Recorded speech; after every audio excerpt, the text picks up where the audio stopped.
Ce village-là a été incendié. Oui. Il y avait des fractions qui se battaient ici. Il y avait même des accords entre l'armée et les rebelles dans ce village. Ce village a été incendié. Tout le village brûlé. Brûlé le 6 mars 1998. Dont moi-même ma maison faisait partie. Votre maison a été brûlée? Complètement brûlée, calcinée, complètement calcinée.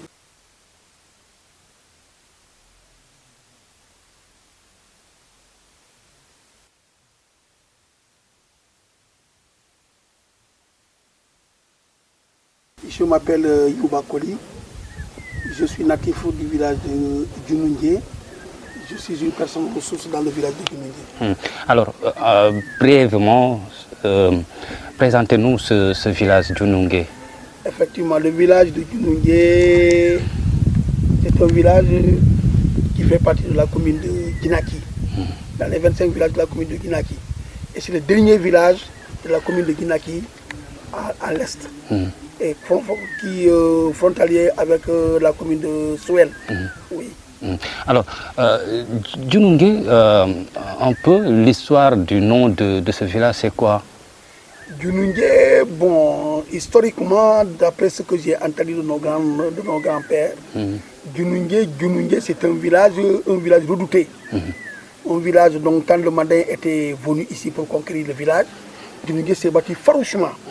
C'est à partir de là qu'on avait dit Djounou. Djounou, c'est en quelque sorte des gens qui sont redoutables, effectivement. Un village redouté, oui.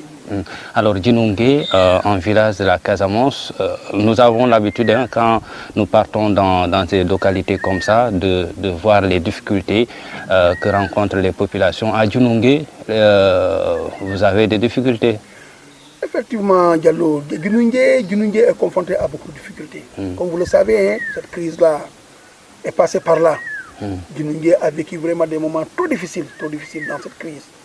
Et c'est ce qui a jusqu'à présent valu à ce que jusqu'à présent ce village n'a rien dans ce village. D'ailleurs, cette case de santé dont vous venez de voir vient d'être construite cette année.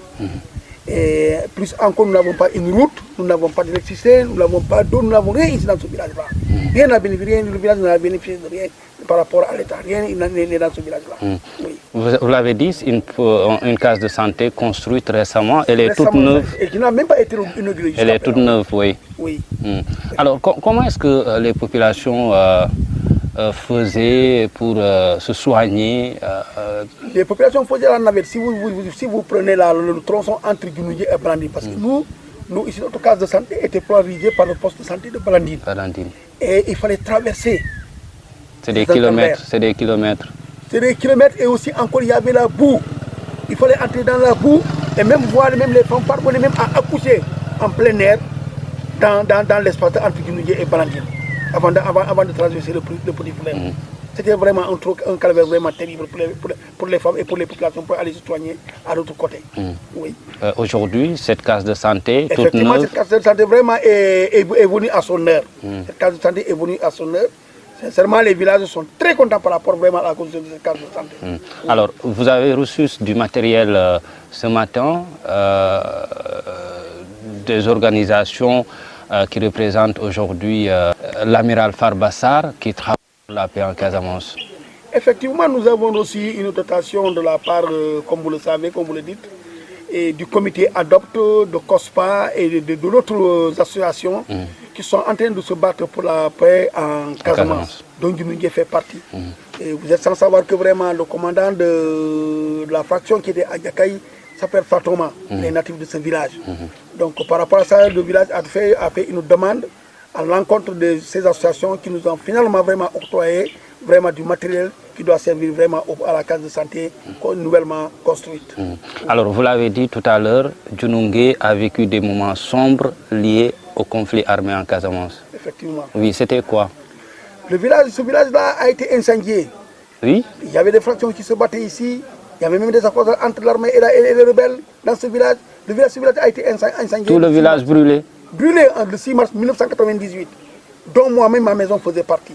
Votre maison a été brûlée? Complètement brûlée, complètement calcinée. Dans ce village, oui. Par qui? Le 6 mars 1998, par une fraction des rebelles. Les rebelles se battaient entre eux. Les rebelles qui étaient de l'autre côté et ceux de Yakaï. Et finalement, ces accrochages ont tourné au vinaigre, ils ont même brûlé les maisons d'autrui. des populations qui n'avaient rien à voir. Qui n'avaient rien à voir, qui ne connaissaient rien. Parce que soi-disant, c'est les populations qui ont logé d'autres rebelles pour qu'ils puissent vraiment les attaquer aussi. Alors quand même vraiment une population sans armes, sans rien, sans fusil, sans rien. Comment elle peut se défendre? Ils sont venus vraiment brûler nos maisons dans le village et les gens ont fui. Ils ont décédé le village pendant des moments avant de revenir reconstruire encore leur maison. Comment est-ce que vous avez vécu cette situation-là? La situation était une situation alarmante et terrible. Et terrible, je vous le dis très franchement, c'était une situation terrible. Les gens avaient trop souffert cette année-là. On n'avait pas de quoi manger. Parce que tout a été brûlé, tout a été calciné, tout. Il fallait reconstruire les maisons. Toutes les concessions, toutes les maisons. Toutes les concessions, tout le ont été brûlées. Et les enfants dans cette situation? C'est le 6 mars, je ne vais jamais oublier la date, le 6 mars 1998, un jour de vendredi. Et les enfants? Les calendriers, vous allez voir ça. Les enfants? Les enfants ont fui. On a fui ensemble avec les enfants. L'école était fermée. Les enfants sont restés pendant des moments sans pourtant vraiment avoir une éducation. Oui. C'était difficile? C'était très difficile. Très difficile. C'est très difficile. Vous étiez jeune en ce moment, très jeune? Effectivement, moi, en ce temps-là, j'étais au lycée Guignabo. Je faisais la terminale au lycée Guignabo. Je suis venu juste en week-end, je suis tombé dans le conflit. J'ai témoigné du conflit. Oui.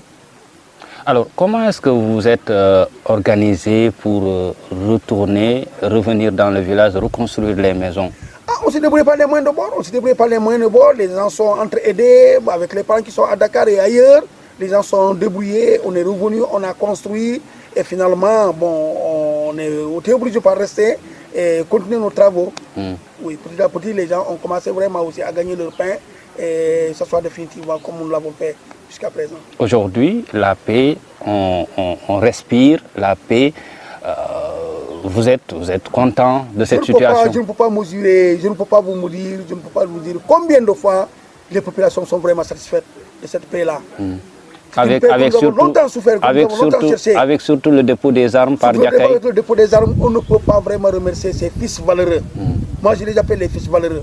Qui ont su à un moment arrêter pour dire non à la guerre. Il faudrait vraiment s'asseoir sur une table et parler et discuter pour le bien-être des populations. Cela vraiment a réconforté vraiment ces populations-là. Et maintenant, ce que nous attendons à notre tour aussi, c'est de la part de l'État. Que l'État sache que vraiment aussi cette partie du Sénégal est une partie qui a été délaissée pendant des moments. Il nous faudrait vraiment des pistes de production, il nous faudrait vraiment désenclaver la zone, il nous faut vraiment des kilomètres de santé, il nous faut de l'eau, il nous faut de l'électricité. Ça, impérativement, vraiment, l'État doit faire ça. Le plan Diomaye pour la Casamance, vous l'attendez? Nous l'attendons impatiemment, Et nous avons espoir sur ce plan Diomaye pour la Casamance. Nous l'attendons impatiemment. Oui. Qu'est-ce que vous dites au président de la République? Nous le félicitons beaucoup pour avoir pris l'initiative d'avoir un plan spécial pour la Casamance. Nous le félicitons beaucoup. Nous le remercions beaucoup et nous attendons vraiment ces initiatives vraiment nobles que nous attendons beaucoup. Les populations attendent vraiment ces initiatives nobles. Vous ne voulez pas que ce soit juste un slogan? Effectivement, nous voudrions qu'il y ait du concret, surtout du concret. Ce que nous voudrions, que vraiment le gouvernement, tout ce que le gouvernement a pris comme engagement, qu'il le fasse. Ces populations-là aussi aspirent à la paix.